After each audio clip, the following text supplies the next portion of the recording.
ಡಿಕಾರ್ಬನ್ ಮಾಡ್ಬಿಟ್ಟು ನಿಮ್ಮ ಮೈಲೇಜ್ ಹೇಗಿತ್ತು, ನಿಮ್ಮ ವೆಹಿಕಲ್ ಪರ್ಫಾರ್ಮೆನ್ಸ್ ಏನಿತ್ತು, ನಿಮ್ಮ ವೆಹಿಕಲ್ ಅಲ್ಲಿ ಏನ್ ಸೌಂಡ್ ಇತ್ತು, ಅದನ್ನ ಹೆಂಗ್ ರಿಡ್ಯೂಸ್ ಮಾಡ್ತೀವಿ ಎಲ್ಲ ನಿಮಗೆ ತೋರಿಸ್ತೀನಿ. ಮೈಲೇಜ್ ಪ್ರಾಬ್ಲಮ್ಮು, ಪಿಕಪ್ ಪ್ರಾಬ್ಲಮ್ಮು, ಮತ್ತೆ ಇಂಜೆಕ್ಟರ್ ಫಾಲ್ಟ್, ವೆಹಿಕಲ್ ಅಲ್ಲಿ ಒಂದು ರೀತಿ ವಿಚಿತ್ರ ನಾಯ್ಸ್ಗಳು ಬರೋದು, ಈ ರೀತಿ ಸಮಸ್ಯೆಗಳು ಬರ್ತಾ ಇದೆ.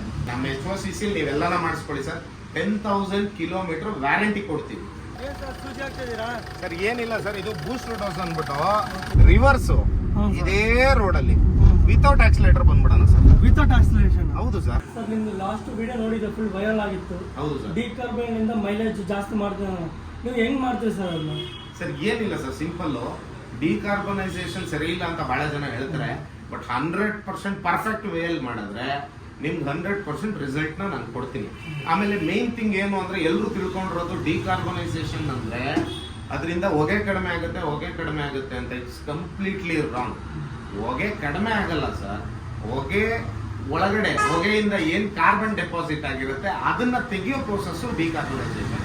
ಪ್ಲಸ್ ಅದ್ರ ಜೊತೆಯಲ್ಲಿ ನಾವು ತುಂಬಾ ಅಡ್ವಾನ್ಸ್ ಲೆವೆಲ್ ಅಲ್ಲಿ ವರ್ಕ್ ಮಾಡ್ತೀವಿ. ಹೇಗೆ ಅಂದ್ರೆ ಫಾರ್ ಎಕ್ಸಾಂಪಲ್, ಬಹಳ ಜನರಿಗೆ ಒಂದು ಡೌಟ್ ಇದೆ, 1 ವರ್ಷದಿಂದ ಗಾಡಿಗಳು ಜಾಸ್ತಿ ಮೈಲೇಜ್ ಕೊಡ್ತಾ ಇಲ್ಲ, ಪಿಕಪ್ ಡ್ರಾಪ್ ಆಗಿದೆ ಡೀಸೆಲ್ ವೆಹಿಕಲ್ಸ್ ಅಲ್ಲಿ, ಮತ್ತೆ ಪೆಟ್ರೋಲ್ ವೆಹಿಕಲ್ಸ್ ಅಲ್ಲೂ ಪ್ರಾಬ್ಲಮ್ ಇದೆ, ಯಾಕೆ?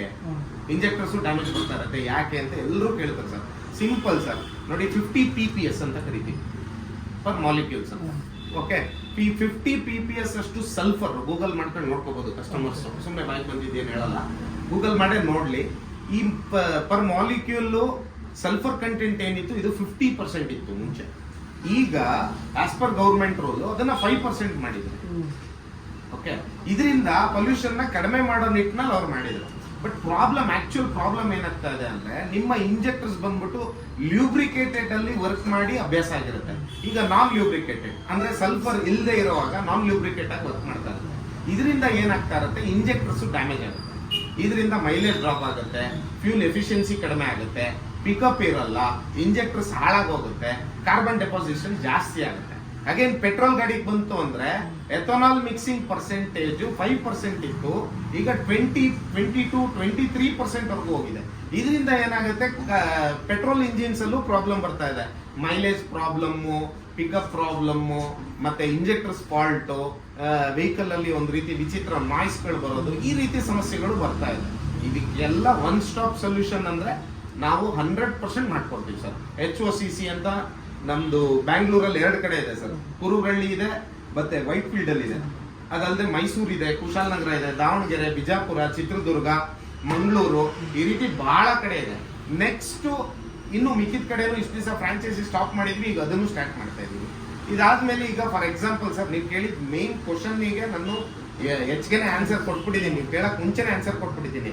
ಈಗ ಲೈವ್ ಆಗಿ ನಿಮ್ ಗಾಡಿನೇ ನಾನು ಡಿಕಾರ್ಬನ್ ಮಾಡ್ತೀನಿ. ಡಿಕಾರ್ಬನ್ ಮಾಡ್ಬಿಟ್ಟು ನಿಮ್ಮ ಮೈಲೇಜ್ ಹೇಗಿತ್ತು, ನಿಮ್ ವೆಹಿಕಲ್ ಪರ್ಫಾರ್ಮೆನ್ಸ್ ಏನಿತ್ತು, ನಿಮ್ ವೆಹಿಕಲ್ ಅಲ್ಲಿ ಏನ್ ಸೌಂಡ್ ಇತ್ತು, ಅದನ್ನ ಹೆಂಗ್ ರಿಡ್ಯೂಸ್ ಮಾಡ್ತೀವಿ ಎಲ್ಲ ನಿಮಗ್ ತೋರಿಸ್ತೀನಿ. ಮತ್ತೆ 750 RPM ಸ್ಟ್ಯಾಂಡರ್ಡ್ RPM ಇದು ಏನು ಹೈಡ್ಲಿಂಗಿಗೆ ಕಾರಲ್ಲಿ 750 RPM ಸ್ಟ್ಯಾಂಡರ್ಡ್ ಇರುತ್ತೆ. ಇದೇ RPM ಅಲ್ಲಿ 63 ಡಿಗ್ರಿ ಅಷ್ಟು ಅಪ್ ಇರುವಂತ ಒಂದು ಹಿಲ್ ನ ಅಂದ್ರೆ ಒಂದು ಅಪ್ ರೋಡ್ ನ ತೋರಿಸ್ತೀನಿ ಸರ್. ಈಸಿಯಾಗಿ ಅದು ಯಾಕೆ ನಾನು ಅದನ್ನ ಹಂಗ್ ತೋರಿಸ್ತೀನಿ ಅಂತ ಹೇಳ್ತಾ ಇದ್ರೆ, ವೆಹಿಕಲ್ ಅಲ್ಲಿ ಇರುವಂತ ಟಾರ್ಕ್ ನಾವು ಹೆಂಗ್ ಇಂಪ್ರೂವ್ ಮಾಡ್ಕೊಡ್ತೀವಿ. ಬರೀ ಪಿಕಪ್ ಬಂದ್ರೆ ಅಲ್ಲ ಸರ್, ವೆಹಿಕಲ್ ಅಲ್ಲಿ ಟಾರ್ಕ್ ಇಂಪಾರ್ಟೆಂಟ್, BHP ಇಂಪಾರ್ಟೆಂಟ್, ಇದೆಲ್ಲ ಇತ್ತು ಅಂದ್ರೆ ಮೈಲೇಜ್, ಪವರ್ ಎಲ್ಲ ಇರುತ್ತೆ ಸರ್. ಇವಾಗ ಸಿಟಿಯಲ್ಲಿ ಆಗಲಿ ಊರಲ್ಲಾಗಲಿ ಡಿಕಾರ್ಬನ್ ಜಾಸ್ತಿ ಜನ ಮಾಡ್ತಿರ್ತಾರ, ಅವ್ರಿಗೆ ನಿಮಗೆ ನಿಮ್ ಶಾಪ್ಗೆ ಬರ್ಬೇಕು ಸರ್ ಅವರು? ಸರ್ ಈಗ ಸಿಂಪಲ್ ಆಗಿ ಹೇಳ್ತೀನಿ ಸರ್, ಈಗ ಬಹಳ ಜನ ಡಿಕಾರ್ಬನೈಸ್ ಮಾಡ್ತಾ ಇರ್ತಾರೆ. ನಮ್ಮ ಶಾಪ್ಗೆ ಯಾಕೆ ಬರಬೇಕು ಅಂತಂದ್ರೆ, ಒಂದು ಟೆಕ್ನಿಕಲ್ ವೇ, ನಾವು ವರ್ಕ್ ಮಾಡೋ ಪ್ರೊಸೀಜರ್ಸ್ ಏನಿದೆ ಅದು ಪರ್ಫೆಕ್ಟ್ ಪ್ರೊಸೀಜರ್ ಅಲ್ಲಿ ಹೋಗ್ಬೇಕು.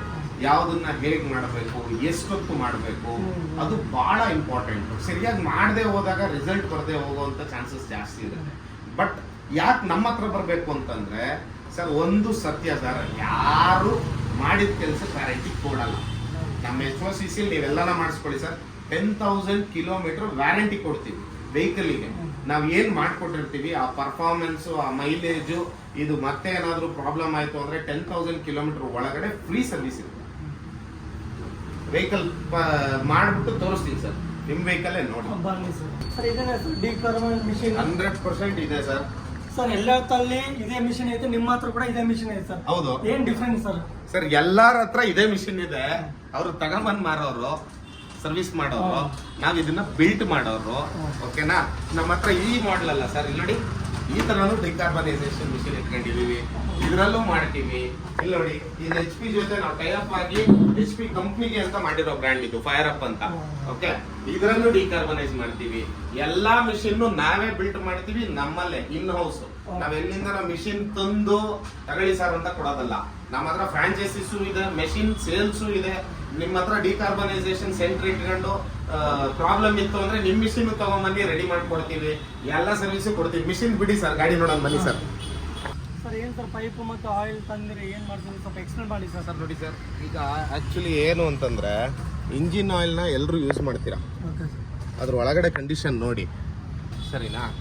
ಇಂಜಿನ್ ಆಯಿಲ್ ಹೆಂಗೆ ಅಂತಂದ್ರೆ ಸರ್, ವೆಹಿಕಲ್ ಒಳಗಡೆ ಏನು ಗೇರ್ ಬಾಕ್ಸು ಮತ್ತೆ ಇಂಜಿನ್ ಒಳಗಡೆ ಮೆಟಲ್ ಟು ಮೆಟಲ್ ಫ್ರಿಕ್ಷನ್ ಏನಿದೆ ಅದನ್ನ ಕಡಿಮೆ ಮಾಡಕ್ಕೆ ಇಂಜಿನ್ ಆಯಿಲ್ ಹಾಕ್ತಾರೆ. ಆ ಫ್ರಿಕ್ಷನ್ ಏನಾದರೂ ವೇರಿಯೇಷನ್ ಆದಾಗ ನೋಡಿ ಆಯಿಲ್ ಈ ರೀತಿ ಬ್ಲ್ಯಾಕ್ ಆಗಿಬಿಡುತ್ತೆ. ಯಾವಾಗ ನಿಮ್ಮ ಗಾಡೀಲಿ ಇಂಜಿನ್ ಆಯಿಲ್ ತುಂಬಾ ಬ್ಲ್ಯಾಕ್ ಆಗ್ತಾ ಇದೆ, ಆವಾಗ ನೀವು ಹಾಕ್ತಾ ಇರೋ ಇಂಜಿನ್ ಆಯಿಲ್ ನಿಮ್ಮ ಗಾಡಿಗೆ ಮ್ಯಾಚ್ ಆಗ್ತಾ ಇಲ್ಲ ಅಂತ ಅರ್ಥ. ಭಾಳ ಜನರು ಗೊತ್ತಿರಲ್ಲ.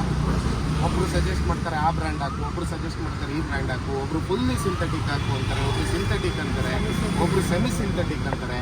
ಇದೆಲ್ಲ ಡೀಟೇಲ್ಸ್ ಬೇಕು ಅಂದರೆ ಡೈರೆಕ್ಟ್ ನಮ್ಮ ಕಸ್ಟಮರ್ಸು ನಮ್ಮ ಅಂಗಡಿಗೆ ಬಂದರೆ ಕಂಪ್ಲೀಟ್ ಎಜುಕೇಟ್ ಮಾಡಿ ಅವ್ರ ಇಂಜಿನ್ ಆಯಿಲಿಂದ ಹೆಂಗೆ ಮೇಂಟೈನ್ ಮಾಡಬೇಕು ನಾನು ಕಂಪ್ಲೀಟಾಗಿ ಹೇಳಿ ಕಳಿಸ್ತೀನಿ. ಈಗ ಇದನ್ನು ಹಾಕ್ತಾ ಇರೋ ಉದ್ದೇಶ ಏನು ಅಂದರೆ, ಈ ವೆಹಿಕಲಲ್ಲಿ ಫ್ರಿಕ್ಷನ್ ಪ್ರಾಬ್ಲಮ್ ಇದೆ, ಅದಕ್ಕೋಸ್ಕರ ಇದೊಂದು ಜೆಲ್ ಹಾಕ್ತೀವಿ.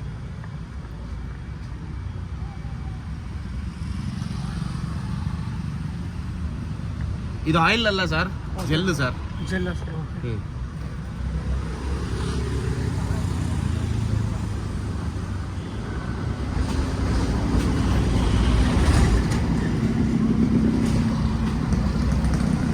ಸರ್ ಇದು ಮಾಮೂಲಿ ಡಿಕಾರ್ಬನಲ್ಲಿ ಕಾಮನ್ ಆಗಿ ಏನು ನಾವು ಗ್ಯಾಸ್ ಕನೆಕ್ಟ್ ಮಾಡ್ತೀವಿ ಅದನ್ನು ಮಾಡಿದ್ದೀವಿ.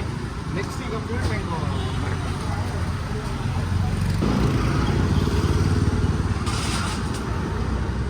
ಸರ್. ಈಗ ನೋಡಿ 2 ರೀತಿ ಲಿಕ್ವಿಡ್ನ ನಾವು ಯೂಸ್ ಮಾಡ್ತೀವಿ ಡಿಕಾರ್ಬನೈಸೇಷನ್ಗೆ. ಡೀಸೆಲ್ ವೆಹಿಕಲ್, ಪೆಟ್ರೋಲ್ ವೆಹಿಕಲಿಗೆ ಬೇರೆ ರೀತಿ ಇರುತ್ತೆ, ಅದಕ್ಕೂ ಲಿಕ್ವಿಡ್ ಯೂಸ್ ಮಾಡ್ತೀವಿ. ಇದು ಬಂದ್ಬಿಟ್ಟು ಈ ಹೋಟ್ಲವರೆಲ್ಲ ಹೇಳ್ತಾರಲ್ಲ ಒಂಥರ ಸೀಕ್ರೆಟ್ ಮಸಾಲ ಅಂತ, ಹಂಗೆ ನಮ್ಮ ಪ್ರಾಡಕ್ಟ್ ಇದು. ಇದು ಬಂದ್ಬಿಟ್ಟು ಇಂಜೆಕ್ಟರ್ಸು ಕ್ಲೀನ್ ಆಗೋಕ್ಕೆ, ಇಂಜೆಕ್ಟರ್ ನಾಯ್ಸ್ ಕಡಿಮೆ ಆಗೋದಕ್ಕೆ, ಮತ್ತು ಪಂಪು ನಾಸಲ್ಸ್ ಕ್ಲೀನ್ ಆಗಿ ವೆಹಿಕಲ್ ಸ್ಮೂತ್ ಆಗೋದಕ್ಕೋಸ್ಕರ ಇದನ್ನು ಯೂಸ್ ಮಾಡ್ತಾ ಇದ್ದೀವಿ. ಇದು ಬಂದ್ಬಿಟ್ಟು ಇದ್ರ ಹೆಸರೇ ತೋರಿಸ್ಬಿಡಿ ಸರ್, ಫ್ಯೂಲ್ ಮ್ಯಾಜಿಕ್ ಅಂತ. ನೋಡಿ ಸರ್, ಫ್ಯೂಲ್ ಮ್ಯಾಜಿಕ್ ಅಂತ. ಇದು ಏನು ಕೆಲಸ ಮಾಡುತ್ತೆ ಅಂದರೆ, ವೆಹಿಕಲ್ಲಿಗೆ ಏನು ಡೀಸೆಲ್ನಿಂದ ಏನು ಎಫೆಕ್ಟ್ ಆಗಿದೆ, ನಾನು ಹೇಳೋದಲ್ಲ, ಡೀಸೆಲ್ನಲ್ಲಿ ಸಲ್ಫರ್ ಕಂಟೆಂಟ್ ಕಡಿಮೆ ಆಗಿ ಡ್ಯಾಮೇಜ್ ಏನಾಗ್ತಾ ಇದೆ, ಆ ಡ್ಯಾಮೇಜಸ್ನ ಸಾಲ್ವ್ ಮಾಡೋಕ್ಕೆ ಈ ಲಿಕ್ವಿಡ್ನ ಆ್ಯಡ್ ಮಾಡ್ತಾರೆ. ಓಕೆ, ಈಗ ಆದಮೇಲೆ ನಿಮಗೆ ರಿಸಲ್ಟ್ ತೋರಿಸ್ತೀವಿ. ಸೂಜಿ ಹಾಕ್ತಿದ್ದೀರಾ ಸರ್? ಏನಿಲ್ಲ ಸರ್, ಇದು ಬೂಸ್ಟರ್ ಡೋಸ್ ಅಂದ್ಬಿಟ್ಟು ಭಾಳ ಜನ ಈ ಥರ ಬೂಸ್ಟರ್ ಡೋಸ್ ಹಾಕ್ತಾರೆ, ಬಟ್ ಅದರಲ್ಲಿ ಏನಿದೆ ಗೊತ್ತಿಲ್ಲ. ಬಟ್ ನಾವು ಹಾಕಿದ ಮೇಲೆ ವೆಹಿಕಲ್ ಪರ್ಫಾರ್ಮೆನ್ಸ್ ಏನು ಅಂತ ತೋರಿಸ್ತೀವಿ, ಪ್ಲಸ್ ವ್ಯಾರಂಟಿ ಕೊಡ್ತೀವಿ ಸರ್. 10,000 kilometre warranty. ಸರ್ ನೀವು ಡಿಕಾರ್ಬನ್ ಮಾಡಿದ್ದೀರಾ ಸರ್? ಹೌದು ಸರ್. ಅದರಿಂದ ಏನೇನು ಬೆನಿಫಿಟ್ಸ್ ಏನೇನು ಆಗುತ್ತಾ ಸ್ವಲ್ಪ ಹೇಳ್ಬಿಡಿ ಸರ್. ಸರ್ ನೋಡಿ, ಆಕ್ಸಲರೇಷನ್. Okay sir. ಸೀಟು ನಿಮಗೋಸ್ಕರ ಹಿಂದೆ ಹೇಳ್ಕೊತೀನಿ ಸರ್. ಆಕ್ಸಲರೇಷನ್ ಮೇಲೆ ನನ್ನ ಕಾಲು ಇಟ್ಕೊಳ್ಳಲ್ಲ sir. Okay sir. Okay sir. First gear sir. Okay, ಗಾಡಿ ಬ್ರೇಕು ಸರ್ ಒತ್ತು ತರದ್ ಮತ್ತೆ ಆಕ್ಸಿಲೇಟರ್ ಅಂತ ಅನ್ಕೊಬಿಡ್ತಾರೆ ನಮ್ಮ ವೀಕ್ಷಕರು, ಅದಕ್ಕೆ ಹೇಳ್ತಾ ಇದ್ದೀನಿ. ನೋಡಿ ಸರ್. Okay sir. ಗಾಡಿ ಜರ್ಕಿಂಗ್ ಇದೆಯಾ ಸರ್? ಇಲ್ಲ ಇಲ್ಲ ಸರ್, ಇಲ್ಲ ಇಲ್ಲ. ಆಫ್ ಆಯ್ತಾ ಸರ್? ಇಲ್ಲ ಸರ್. ಯಾರನ್ನ ಹಿಂದೆ ತಳ್ತಾ ಇದಾರ ನೋಡಿ ಇಲ್ಲ ಸರ್? ಇಲ್ಲ ಇಲ್ಲ ಇಲ್ಲ ಇಲ್ಲ ಸರ್. ಸರ್ ಒಂದ್ಸಲ ನೋಡಿಸ್ಬಿಡ್ರಿ. ಯಾರಿಲ್ಲ ಅಲ್ಲ ಸರ್. ಈ ತರ ನಿಮ್ ಗಾಡಿ ಓಡ್ತಾ ಇದೆಯಾ? ಓಕೆ, ಓಡ್ತಾ ಇಲ್ಲ ಅಂದ್ರೆ 100% ನಿಮ್ ಗಾಡಿಗೆ ಡಿಕಾರ್ಬನೈಸೇಷನ್ ಬೇಕೇ ಬೇಕು ಅಂತ ಅರ್ಥ ಸರ್. ನೋಡಿ sir, second gear sir.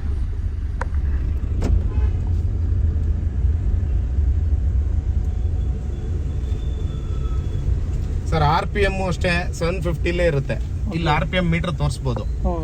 RPM ಏನೋ ಜಾಸ್ತಿ ಮಾಡ್ಕೊಂಡು ತೋರಿಸ್ತಾ ಇದಾರೆ, ಇದೆಲ್ಲ ಕಮೆಂಟ್ ಸೆಕ್ಷನ್ ಅಲ್ಲಿ ಬರುತ್ತೆ ಸರ್, ಅದಕ್ಕೆ ಫಸ್ಟೇ ತೋರಿಸ್ತಾ ಇದೀನಿ.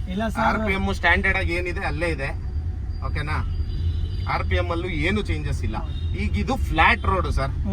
ಈ ತರ ಡಿಕಾರ್ಬನೈಸೇಷನ್ ನ ಫಸ್ಟ್ ಇಂಡಿಯಾಲ್ ನಾನೇ ತಗೊಂಡ್ಬಂದಿದ್ದು. ಅದಾದ್ಮೇಲೆ ಈಗ ಬಹಳ ಜನ ಕಾಂಪಿಟೇಟರ್ಸ್ ಸ್ಟಾರ್ಟ್ ಆದ್ರು, ನಾವು ಮಾಡ್ತೀವಿ ನಾವು ಹಂಗೆ ಮಾಡ್ತೀವಿ ಅಂತ ಅಲ್ವಾ ಸರ್. ಈಗ ಆ ಕಾಂಪಿಟೇಟರ್ಸ್ಗೆಲ್ಲ ಉತ್ತರ ಕೊಡೋ ಸಮಯ ಬಂದ್ಬಿಟ್ಟಿದೆ ಸರ್. ಬರೀ ಹಿಂಗ್ ಜರ್ಕಿಂಗು ಫ್ಲಾಟ್ ರೋಡ್ ಅಲ್ಲಿ ಹೋಗೋದಲ್ಲ. ಈಗ ನೋಡಿ ಈ ಡೌನ್ ಇಳಿತಾ ಇದೀವಿ ಸರ್. ಓಕೆ,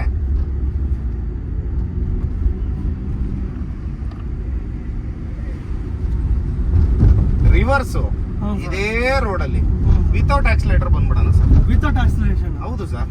ಯಾಕೆ ಸರ್ ಬರ್ಬಾರ್ದಾ ಸರ್? ಆಕ್ಸಿಲರೇಷನ್ ಇದ್ರೇನೆ ಎಕ್ಕದ್ ಕಷ್ಟ ಆಗೈತೆ ಸರ್. ನಾನು ವಿತೌಟ್ ಆಕ್ಸಿಲರೇಷನ್ ನಾನು ಕರ್ಕೊಂಡ್ ಬಂದಿಲ್ಲ ಅಂದ್ರೆ ಸರ್ 1 ಲಕ್ಷ ರೂಪಾಯಿ ಕೊಡ್ತೀನಿ ಸರ್. ಹೌದಾ? ಇದೇ ಮಾತಲ್ಲಿ ಮಾತು ಸರ್. 1 ಲಕ್ಷ ನಾನು ತಾಂದೋಗಿ ರೆಡಿ ಇರ್ತೀನಿ ಸರ್.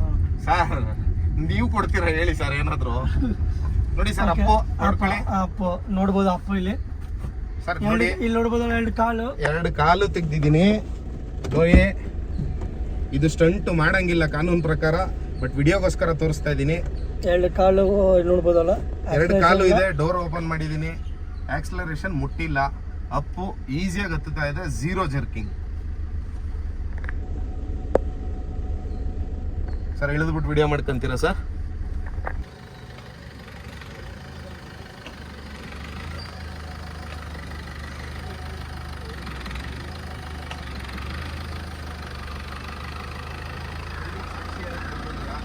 ನೋಡಿ ಸರ್, ಕಾಲಿಲ್ಲ ಐತೆ ಆಕ್ಸಿಲರೇಷನ್. ಕಾಲೇ ಇಲ್ಲ ಇಟ್ಕೊಂಡಿದ್ದೀನಿ ಸರ್. ಇಲ್ಲ ಇದೆ ನೋಡ್ಬೋದು. ಅಪ್ಪು ಎಷ್ಟು ದೊಡ್ಡ ಅಪ್ಪು ಅಲ್ಲಿ. ಟರ್ನಿಂಗು ಇದ್ರಲ್ಲೇ ಮಾಡ್ತೀನಿ ಸರ್, ಡೋಂಟ್ ವರಿ. ನಾನು ನಮ್ಮ ಅಂಗಡಿ ಹತ್ರಕ್ಕೆ ಹೋಗೋವರೆಗೂ ನಾನು ಯಾವುದೇ ಕಾರಣಕ್ಕೂ ಆಕ್ಸಿಲರೇಷನ್ ಮುಟ್ಟಲ್ಲ ಸರ್. ಸರ್ ಇವಾಗ ಫಾಲೋವರ್ಸ್ ಆಗಲಿ ಕಸ್ಟಮರ್ಸ್ ಆಗಲಿ ಯಾರನ್ನ ನಿಮ್ಮ ಶಾಪಿಗೆ ವಿಸಿಟ್ ಮಾಡ್ಬೇಕಂದ್ರೆ ಸ್ವಲ್ಪ ಅಡ್ರೆಸ್ ಹೇಳಿ ಸರ್. ಬೆಂಗಳೂರಲ್ಲಿ ಐತೆ ಅಂತ ಸರ್. ಬೆಂಗಳೂರು ಮಹಾಲಕ್ಷ್ಮಿ ಲೇಔಟ್ ಕುರುಬ್ರಳ್ಳಿಲಿದೆ, ಬಿಟ್ರೆ ವೈಟ್ ಫೀಲ್ಡ್ ಅಲ್ಲಿ ಇದೆ. ಸರಿನಾ? ಕಾಂಟ್ಯಾಕ್ಟ್ ನಂಬರ್ ಕೊಟ್ಟಿರ್ತೀನಿ, ಡಿಸ್ಪ್ಲೇ ಮಾಡಿ ಸರ್. ಅದರಲ್ಲಿ ಯಾವಾಗಾದ್ರೂ ಬನ್ನಿ ಸರ್, ನೋ ಇಶ್ಯೂ. ಬೆಳಿಗ್ಗೆ 10 ಗಂಟೆಯಿಂದ ರಾತ್ರಿ 8 ಗಂಟೆವರೆಗೂ ಓಪನ್ ಇರುತ್ತೆ.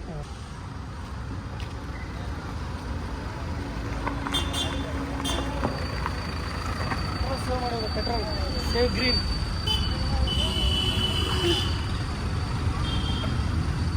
ಆಟೋ ಕೂಡ ಮಾಡ್ತೀರಾ ಸರ್ ನೀವು? Sir auto LPG CNG. LPG ಅಲ್ಲಿ ಏನ್ ಪ್ರಾಬ್ಲಮ್ ಅಂತಂದ್ರೆ ಪಿಕಪ್ ಇರಲ್ಲ, ಮೈಲೇಜ್ ಇರಲ್ಲ ಸರ್. CNG ಅಲ್ಲಿ ಬಂದ್ಬಿಟ್ಟು ಮೈಲೇಜ್ ಬರುತ್ತೆ, ಪಿಕಪ್ ಬರಲ್ಲ. ಈ ಪ್ರಾಬ್ಲಮ್ ಇದೆ. ಆಮೇಲೆ ಬಹಳ ಜನರಿಗೆ ಡೌಟ್ ಇರುತ್ತೆ, LPG ಇಂದ CNG ಕನ್ವರ್ಟ್ ಮಾಡ್ಕೋಬೋದಾ? ಖಂಡಿತವಾಗ್ಲೂ ಮಾಡ್ಕೊಳ್ಳಿ ಸರ್. ಪಿಕಪ್ ಇಶ್ಯೂ ಬಂತು ಅಂದ್ರೆ ಮರೀದೆ ನನ್ನ ನೆನ್ಸ್ಕೊಳ್ಳಿ, ನಾನು ಮಾಡ್ಕೊಡ್ತೀನಿ. ಇನ್ನು ಯಾವ ವೆಹಿಕಲ್ಸ್ ಮಾಡ್ತೀವಿ ಸರ್? ಕಾರ್ ಬಿಟ್ಟು ಸರ್ ಎಲ್ಲಾ ಗಾಡಿ ಮಾಡ್ತೀವಿ ಸರ್. 2 ವೀಲರ್ ಇಂದ ಹಿಡಿದು 2 wheeler, 3 wheeler, 4 wheeler, 6 wheeler, 8 wheeler, 10 wheeler, JCB, road roller ವರೆಗೂ ಯಾವ್ದು ಬಿಡಲ್ಲ ಸರ್. ಅವಕಾಶ ಕೊಟ್ರೆ ಟ್ರೈನ್ಗೂ ಮಾಡ್ಬಿಡೋಣ ಸರ್. ಬ್ರೋ ಇವಾಗ ನನ್ನ ಕಾರಿಗೆ ಮಾಡಿ ಕೊಟ್ಬಿಟ್ರಿ ಬ್ರೋ. ಹೌದು ಸರ್. ಮಾಡಿಸ್ಕೊಂಡು ಹೋಗಿರ್ತಾರಲ್ಲ ಬ್ರೋ, ಅವ್ರು ಮತ್ತೆ ರಿಟರ್ನ್ ಬಂದು ಏನೋ ಪ್ರಾಬ್ಲಮ್ ಮಾಡಿದ್ರೆ ಏನಾಗಿದೆ ಸರ್? ನೋಡಿ, ಇದು ನಮ್ಮ ಶಾಪ್ ಅಲ್ಲಿ ರಿಜಿಸ್ಟರ್ ಬುಕ್ ಇಲ್ಲೇ ಟೇಬಲ್ ಮೇಲೆ ಇರುತ್ತೆ. ಯಾರು ಬೇಕಾದ್ರೂ ಆಕ್ಸೆಸ್ ಮಾಡ್ಬೋದು, ಯಾರು ಬೇಕಾದ್ರೂ ತೆಗೆದು ಪೇಜ್ಗಳು ನೋಡ್ಬೋದು. ಇಲ್ಲಿ ಕಸ್ಟಮರ್ ನೇಮು, ಅವ್ರದ್ದು ಗಾಡಿ, ಅವ್ರ ಮೊಬೈಲ್ ನಂಬರ್, ಎಷ್ಟು ಕಾಸು ತಗೊಂಡಿದ್ವಿ, ಪ್ರತಿ ಒಂದು ಡೀಟೇಲ್ಸ್ ಇದ್ರಲ್ಲೇ ಇರುತ್ತೆ. ಓಕೆನಾ? ಯಾರು ಕಂಪ್ಲೇಂಟ್ ಕೊಟ್ಟಿಲ್ಲ. ನೀವು ಬೇಕಾದ ಕಸ್ಟಮರ್ ಫೋನ್ ಮಾಡಿ ಕೇಳ್ಕೊಳ್ಳಿ ಸರ್. ಸಿಂಗಲ್ ಕಂಪ್ಲೇಂಟ್ ಬೀಗ ಅಂಗಡಿ ರೋಲಿಂಗ್ ಶೀಟ್ ಹೇಳೋದು ಬೀಗ ನಿಮ್ಗೆ ಕೈ ಕೊಡ್ತೀನಿ. ಸಿಂಗಲ್ ಕಂಪ್ಲೇಂಟ್ ಬ್ಯಾಕ್ಲಾಗ್ ಬೀಗ ನಿಮ್ಗೆ ಕೈ ಕೊಡ್ತೀನಿ ಸರ್. ಅಷ್ಟು ಕಾನ್ಫಿಡೆನ್ಸ್ ಆಗಿದೆ. ಕಾನ್ಫಿಡೆನ್ಸ್ ಇಲ್ಲದೆ ಕೆಲಸನೇ ಮಾಡಲ್ಲ ಸರ್. ಕಾನ್ಫಿಡೆನ್ಸ್ ಇಲ್ಲದೆ ಕೆಲಸನೇ ಮಾಡಲ್ಲ ನಾವು. ಒಂದ್ಸಲ ಡಿಕಾರ್ಬನ್ ಮಾಡ್ತೀವಿ ಅನ್ಕೋ, ಇನ್ನೊಂದ್ಸಲ ಬರೋದು ಸರ್. Simple sir. ಅವಶ್ಯಕತೆ ಎಷ್ಟು ಕಿಲೋಮೀಟರ್ ಮಾಡಿಸ್ಬೇಕು ಅದೆಲ್ಲ ನಾವು ಎಜುಕೇಟ್ ಮಾಡ್ತೀವಿ ಸರ್. ಅದ್ರ ಬಗ್ಗೆ ಎಲ್ಲ ಡೌಟೇ ಬೇಡ. ಎಷ್ಟು ಕಿಲೋಮೀಟರ್ ಮತ್ತೆ ಫಾಲೋ ಅಪ್ ಮಾಡಿಸ್ಕೋಬೇಕು, ಗಾಡಿನ ಹೆಂಗ್ ಮೇಂಟೈನ್ ಮಾಡಬೇಕು, ನಿಮ್ ಗಾಡಿಗೆ ಯಾವ ಆಯಿಲ್ ಮ್ಯಾಚ್ ಆಗುತ್ತೆ, ಆಯಿಲ್ ಮ್ಯಾಚ್ ಆಗದೆ ನಿಮ್ ಗಾಡಿಲಿ ಏನ್ ಡ್ಯಾಮೇಜ್ ಆಗ್ತಾ ಇದೆ, ನಿಮ್ ರೆಗ್ಯುಲರ್ ಮೇಂಟೆನೆನ್ಸ್ ಅಲ್ಲಿ ಏನೇನ್ ಚೆಕ್ ಮಾಡ್ಕೋಬೇಕು, ಎಲ್ಲ ಫ್ರೀ ಸರ್. ಎಲ್ಲ ಫ್ರೀ ಆಗಿ ಎಜುಕೇಟ್ ಮಾಡ್ತೀವಿ, ಅದಕ್ಕೆ ಚಾರ್ಜ್ ಮಾಡಲ್ಲ. ನಿಮ್ ಡಿಕಾರ್ಬನ್ ಕಂಪ್ಲೀಟ್ ಆಗೋ ಅಷ್ಟರಲ್ಲಿ ನಿಮ್ ಗಾಡಿಗೆ ಏನೇನ್ ಇನ್ಫಾರ್ಮೇಶನ್ ಇದೆ ಕಂಪ್ಲೀಟ್ ಆಗಿ ನಾವೇ ಹೇಳ್ತೀವಿ ಸರ್. ಆಮೇಲೆ ಇನ್ನೊಂದು ಸ್ಪೆಷಾಲಿಟಿ ಸರ್, ನಮ್ಮ ಹತ್ರ ಗಾಡಿ ತಗೊಂಬಂದ್ ಬಿಟ್ರೆ ನೀವು ನಮ್ಗೇನ್ ಹೇಳ್ಬೇಕಿಲ್ಲ, ಜರ್ಕಿಂಗ್ ಕಂಪ್ಲೇಂಟ್ ಇದೆ, ಆ ಗೇರಲ್ಲಿ ಪಿಕಪ್ ಇಲ್ಲ, ಈ ಗೇರಲ್ಲಿ ಪಿಕಪ್ ಇಲ್ಲ ಅಂತ. ನೀವು ನಿಲ್ಸಿ ನಾನು ಹೇಳ್ತೀನಿ, ನಿಮ್ ಗಾಡಿಲಿ ಯಾವ ಗೇರಲ್ಲಿ ಪಿಕಪ್ ಬರ್ತಾ ಇಲ್ಲ, ಮೈಲೇಜ್ ಬರ್ತಾ ಇಲ್ವಾ, ಜರ್ಕಿಂಗ್ ಇದೆಯಾ, ಎಲ್ಲ ನಾನು ಹೇಳ್ತೀನಿ. ಆಮೇಲೆ ಸಾಲ್ವ್ ಮಾಡಿ ನಾನೇ ತೋರಿಸ್ತೀನಿ ಸರ್. ಅಷ್ಟು confident work sir. Sir all over Karnataka ನಮ್ದು ಫ್ರಾಂಚೈಸೀಸ್ ನ ಇನ್ನು ಮುಂದೆ ಸ್ಟಾರ್ಟ್ ಮಾಡಿದೀವಿ. ಎಲ್ಲಿಗೆ ಬೇಕಾದ್ರೂ ನಾವು ಫ್ರಾಂಚೈಸಿ ಕೊಡ್ತೀವಿ. ಬಟ್ ಈಗಾಗಲೇ ಇರೋ ಊರುಗಳು ಬಿಟ್ಟು ಬೇರೆ ಎಲ್ಲ ಕಡೆ ಕೊಡ್ತೀವಿ. ನೀವು ಆಲ್ ಓವರ್ ಕರ್ನಾಟಕ ಎಲ್ಲಾದ್ರೂ ಡಿಕಾರ್ಬನೈಸೇಷನ್ ಮಾಡಬೇಕು ಅಂದ್ರೆ ನನ್ನ ಈ ಸ್ಕ್ರೀನ್ ಮೇಲೆ ಬರ್ತಾ ಇರೋಂಥ ನನ್ನ ನಂಬರಿಗೆ ನೀವು ವಾಟ್ಸಪ್ ಅಲ್ಲಿ ಒಂದು ಅಂತ ಮೆಸೇಜ್ ಮಾಡಿ ನಿಮ್ಮ nearest service centre location, phone number, details ನಾನೇ ಕಳಿಸ್ಕೊಡ್ತೀನಿ. ಯಾವುದೇ ಬ್ರಾಂಚ್ ಅಲ್ಲಿ ಡಿಕಾರ್ಬನೈಸೇಷನ್ ಮಾಡಿಸಿದ್ರು ನಿಮಗೆ warranty guarantee. I hope you like this video. This is Ranjit. See you next vlog.